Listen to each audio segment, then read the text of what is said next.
पिछले कुछ दिनों में भारतीय एयरलाइंस को लगभग 90 फर्जी बम धमकियां मिली है। इससे जहां हवाई यात्रियां खौफ है तो वहीं एयरलाइंस का भारी आर्थिक नुकसान हो रहा है। साथ ही उससे भारतीय एयरलाइन उद्योग सदमे में है।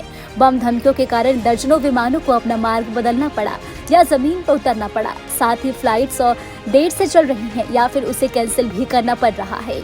इससे देश के साथ साथ अंतर्राष्ट्रीय यात्रियों में दहशत का माहौल है। मामले की तेजी से जांच की जा रही है। अभी तक जांच में बम की फर्जी धमकी देने वाले मकसद का सही से पता नहीं चल पाया है। अब तक की जांच से पता चला है कि धमकी वाले आईपी एड्रेस अमेरिका, ब्रिटेन और ऑस्ट्रिया के हैं। साथ ही तकरीबन 70 धमकियां एक ही तरह के ट्विटर हैंडल एडम लेंजर से आई है। साथ ही सबके संदेश भी लगभग मिलते जुलते हैं। कोई भी जिंदा नहीं बचेगा, जल्दी प्लेन खाली कर दो। अब संबंधित ट्विटर अकाउंट को सस्पेंड किए जा चुके हैं, लेकिन एडम लेंजा के नाम की चर्चा जोरों पर है। दरअसल साल 2012 में एडम लेंजा नाम के एक शख्स ने अमेरिकी एलिमेंट्री स्कूल में सरेआम कत्लेआम मचाया था।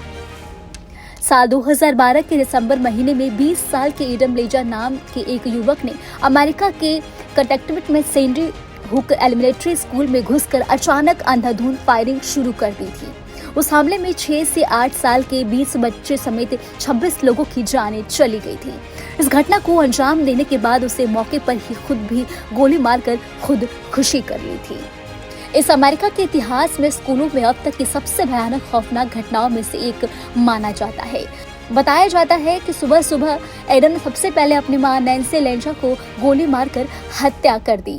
मां की हत्या करने के बाद एडम अपनी मां की गाड़ी लेकर एलिमेंट्री स्कूल पहुंचा और अंधाधुंध फायरिंग शुरू कर दी। उस हमले के स्कूल बच्चों समेत 26 लोगों को अपनी जान गंवानी पड़ी। जांच में पता चला कि जिस स्कूल में एडम ने फायरिंग की उसका उस स्कूल से कोई नाता नहीं था। हालांकि वो स्कूल एडम लेंजा के घर के सबसे पास था। एडम सालों से कई मानसिक समस्याओं से जूझ रहा था। उसे ऑटिज्म, ऑब्सेसिव कंपल्सिव डिसऑर्डर और डिप्रेशन जैसे कई डिसऑर्डर थे।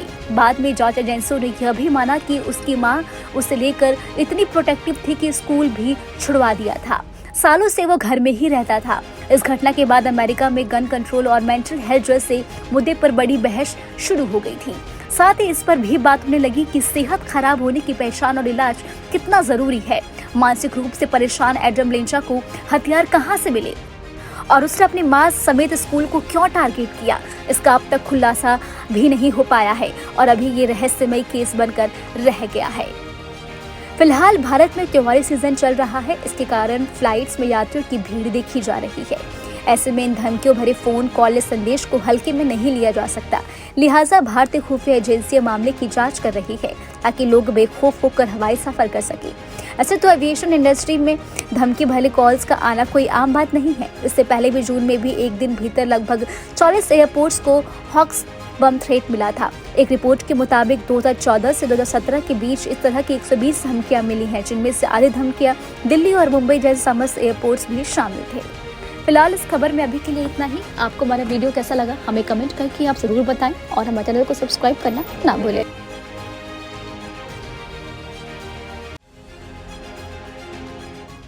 न्यूज नेशन अब व्हाट्सएप पर खबरों की ताजा अपडेट के लिए न्यूज नेशन के इस क्यूआर कोड को स्कैन करें।